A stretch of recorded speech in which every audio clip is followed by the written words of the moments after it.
Dear students, today I would like to discuss infinitive. देखिए infinitive का जो प्रयोग है वो बहुत महत्वपूर्ण है, क्योंकि आप जानते हैं पहले भी वीडियो में मैंने डाला कि infinitive जो है उसका प्रयोग बहुत सावधानी से करना चाहिए, क्योंकि नॉन फाइनाइट का पहला पार्ट जो है infinitive। तो आज हम लोग इन्फिनिटिव में इस वीडियो में कुछ और महत्वपूर्ण चर्चाएं करेंगे। तो पहला एक रूल देखिए इन्फिनिटिव का, यूज ऑफ इन्फिनिटिव में अगर सब्जेक्ट आता है और सब्जेक्ट के बाद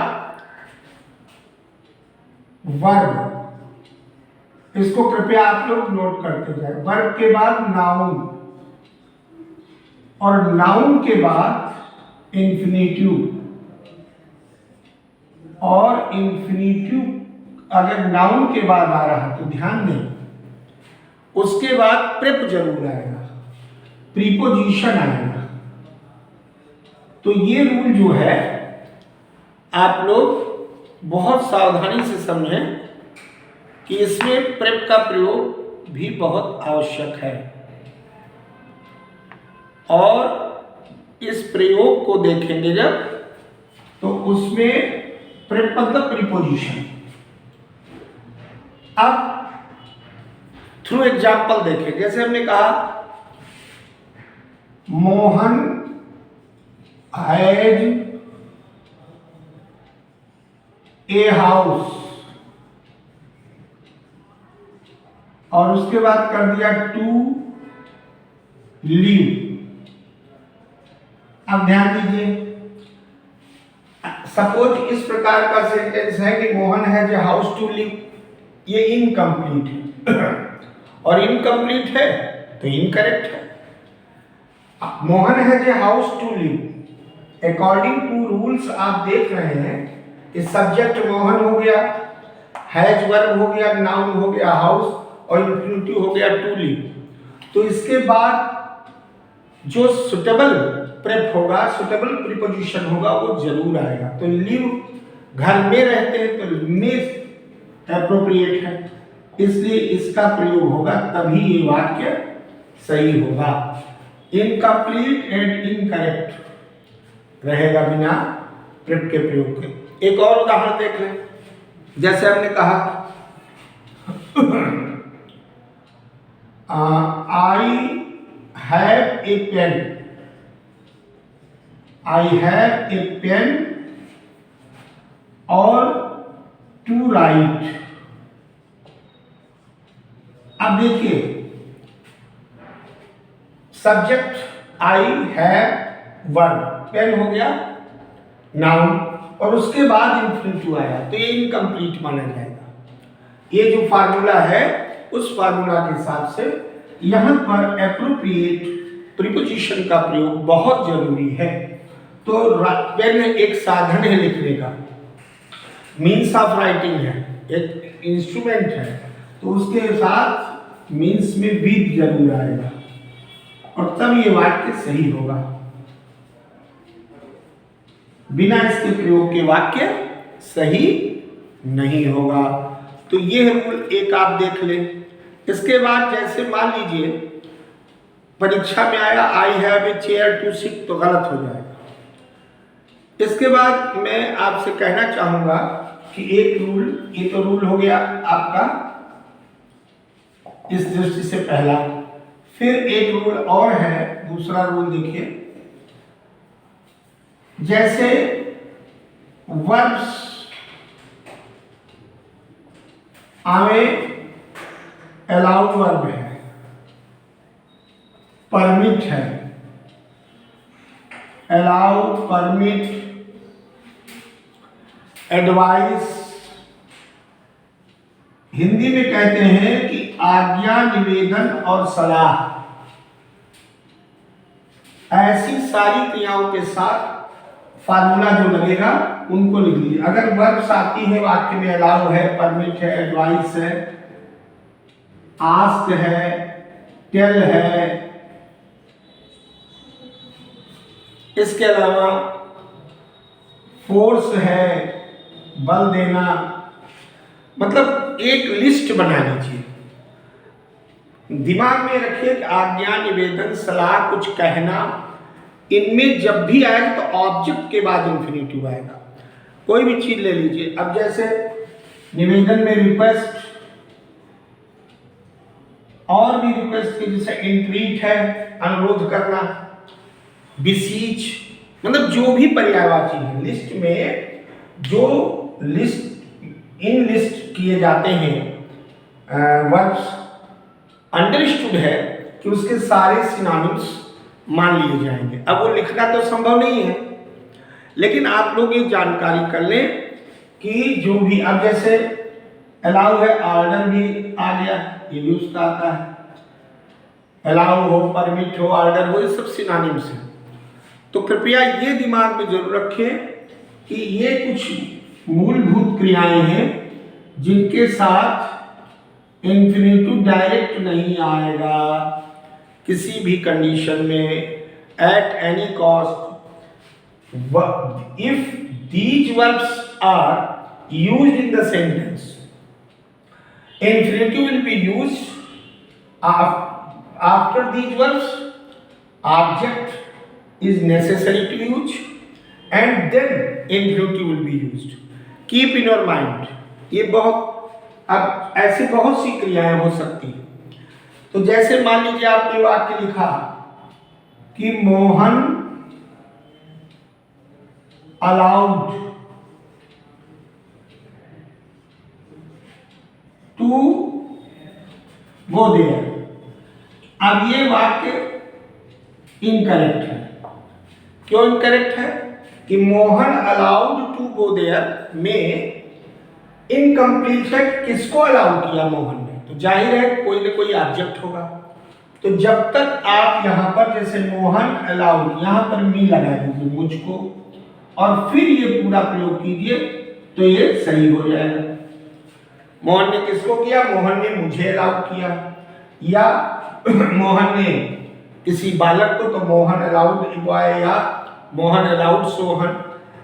object, use of object is compulsory, then infinitive will be used. तो इसका जो फार्मूला है उसको आप लोग नोट कर लें सभी लोग। सब्जेक्ट प्लस वर्ब, इसका फार्मूला देखें यहां पर।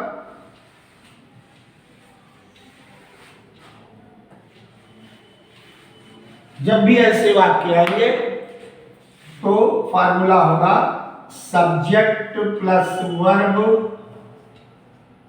प्लस ऑब्जेक्ट और प्लस इंफिनिटिव। यानी कि जो इंफिनिटिव आएगा वो सिंपल इंफिनिटिव होगा। तो इंफिनिटिव का प्रयोग मस्ट है, अदरवाइज गलत हो जाएगा। ये ध्यान रखें कि अगर आपने इंफिनिटिव का प्रयोग नहीं किया तो ये गलत हो जाएगा। Subject plus verb plus infinitive. अब इसी इंफिनिटिव के प्रयोग के क्रम में आइए हम लोग आगे बढ़ते हैं और उस इंफिनिटिव के प्रयोग को सुनिश्चित करते हैं। जैसे मान लीजिए कोई भी एक रूल और देखिए कि सब्जेक्ट आए या वर्ब आए और उसके बाद एडजेक्टिव आए। Subject plus verb plus adjective. तो ध्यान रखना कि सब्जेक्ट और वर्ब और एडजेक्टिव के बाद दो चीजें होती, इंफिनिटिव और जीरंड। तो ऐसी स्थिति में केवल इंफिनिटिव ही अलाउ है, यहां पर इंफिनिटिव ही आ सकता है। ये दिमाग में रखिए। सब्जेक्ट आया, वर्ब आया, इंफिनिटिव आया, तो निश्चित रूप से वहां पर केवल क्या अलाउ है? आप लोग ध्यान दें। निश्चित रूप से जैसे वर्ब्स कौन कौन सी हो सकती हैं, तो कुछ वर्ब्स तो मैं लिखूंगा लेकिन सारी वर्ब्स लिखना संभव नहीं है। तो इसका एक ट्रिक बता दे रहे हैं। जितनी मानसिक क्रियाएं जो भी होंगी उनमें ये फार्मूला लग जाएगा। अब मानसिक क्रियाएं क्या होती हैं? मानसिक क्रियाओं का तात्पर्य जानते हो? जो केवल एहसास की जाए, महसूस की जाए, उन्हीं तो मानसिक क्रिया कहोगे। जैसे मान लीजिए एग्री है, अब एग्री तो मन से होता ना, ठीक है। डिजायर है, अब डिजायर आ गया और मन से डिसाइड किया किसी चीज को आपने, तो भी इसी कैटेगरी में आ गया। तो ये एक लिस्ट जो बना रहे हैं आप, वो केवल मानसिक क्रियाओं से रिलेटेड होगी। तो एक लिस्ट बना लें आप लोग कि जितनी भी डिजायर है, डिसाइड है, फिर होप है।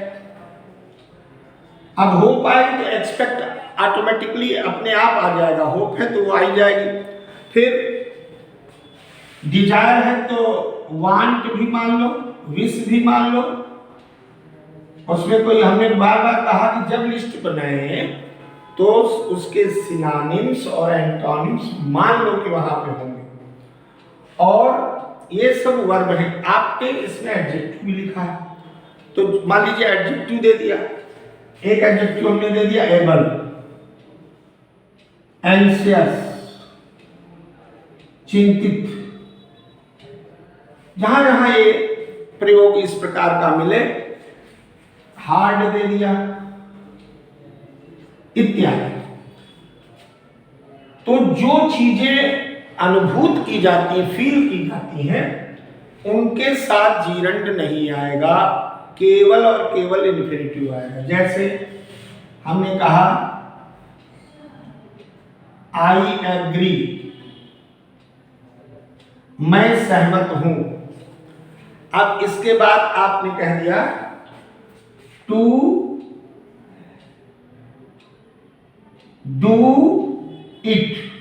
अब देखिए, आई एग्री डूइंग इट नहीं हो सकता, I agree to do it. अब परीक्षा में दे देगा आई एग्री डूइंग इट, कदापि नहीं होगा। या कोई और देगा, हमने कहा आई होप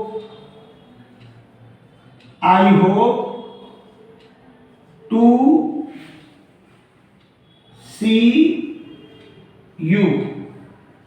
अब देखिए यहां पर ये सही है, यहां पे ये सही है। अब परीक्षा में आ गया आई होप सीइंग यू, गलत, क्योंकि होप ये मन की क्रिया है, मानसिक क्रिया है। इसके बाद केवल अलाउ है, तो क्या अलाउ है?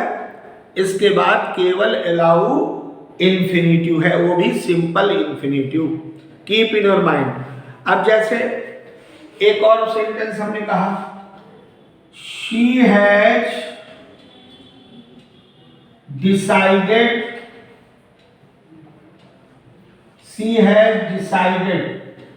तो टू मैरी हिम। अब देखिए, अब परीक्षा में दे दिया सी हैज डिसाइडेड मैरिंग हिम, गलत, कभी नहीं हो सकता। सी हैज डिसाइडेड टू मैरी, इतना भी लिख सकते हो, इसकी कोई जरूरत नहीं। सी हैज डिसाइडेड टू मैरी, तो सी हैज डिसाइडेड मैरिंग नहीं, ये वाक्य में जब भी आएगा तो इन्फिनिटिव का ही प्रयोग होगा। पुनः देखिए कि मानसिक क्रियाएं हैं। अब आप कहें कि जैसे ग्लैड है, एडजेक्टिव में एक एडजेक्टिव लिख लीजिए, I am able to do it, doing it नहीं होगा, to do it, to do होगा, ना कि डूइंग। तो सावधानी बरतें और please avoid committing mistake by studying accurately and sincerely how to use infinitive in the sentence to make accurate sentence। बहुत ध्यान दीजिएगा। और इसके अलावा एक लास्ट आप देखिए रूल इन्फिनिटिव का, बहुत इंपॉर्टेंट है कि कुछ क्रियाएं ऐसी होती हैं कि जिसमें इन्फिनिटिव और जीरंड दोनों का प्रयोग कर सकते हैं। जैसे रूल देखें, सब्जेक्ट प्लस, अब कुछ निश्चित वर्ब है, कुछ निश्चित वर्ब की सूची बनाएंगे, तो उनमें अलाउ है कि इंफिनिटिव भी कर सकते हो और जीरंड भी कर सकते हो। जीरंड कहो या वर्बल नाउन कहो, दोनों का प्रयोग हो सकता है। इस रूल में ध्यान से देखें, subject plus verb plus infinitive या जीरंड। अब वर्ब क्या है, देखिए वर्ब्स का एक लिस्ट जो बनाएंगे, तो जैसे हम कहें लाइक या डिसलाइक, यानी कि ये हो गया, इसका इंटरमिस हो गया, या स्टॉप, तो इसका इंटरमिस बिगिन, स्टार्ट तो फिनिश, स्टार्ट और फिनिश, ऐसे बहुत से वर्ड शब्द हो सकते हैं। लेकिन ध्यान रखें कि like, dislike, stop, begin, start, finish, इनके बाद केवल और केवल दोनों स्थितियां हो सकती हैं, इंफिनिटिव भी कर सकते हो और जीरंड भी कर सकते हो, दोनों। अब जैसे फॉर एग्जाम्पल देखें, आप लिख सकते हैं कि आई लाइक टू सिंग,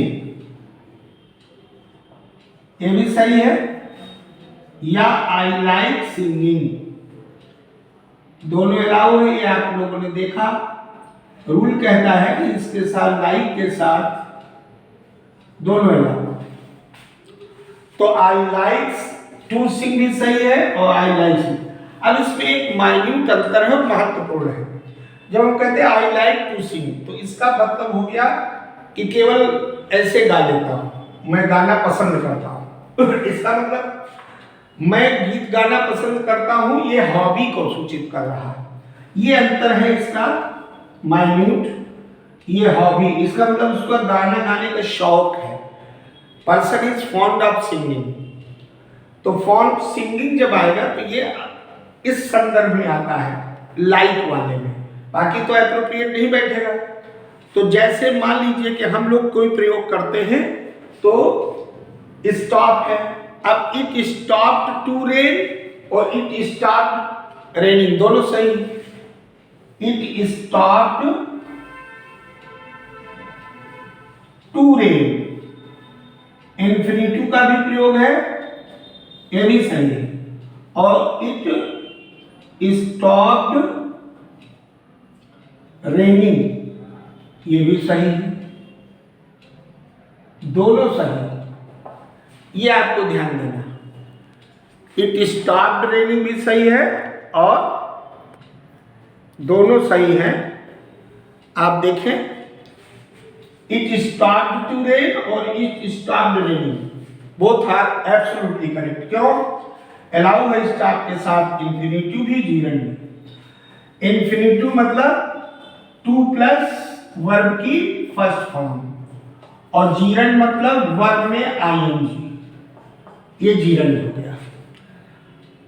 तो by this way, regular practice, if you do regular practice, automatically your English power, language, proper use in language, grammatical accurate use in grammar will be recouped and analyzed. So my dear students, all of you must note down it, and regularly you must practice. Thank you very much.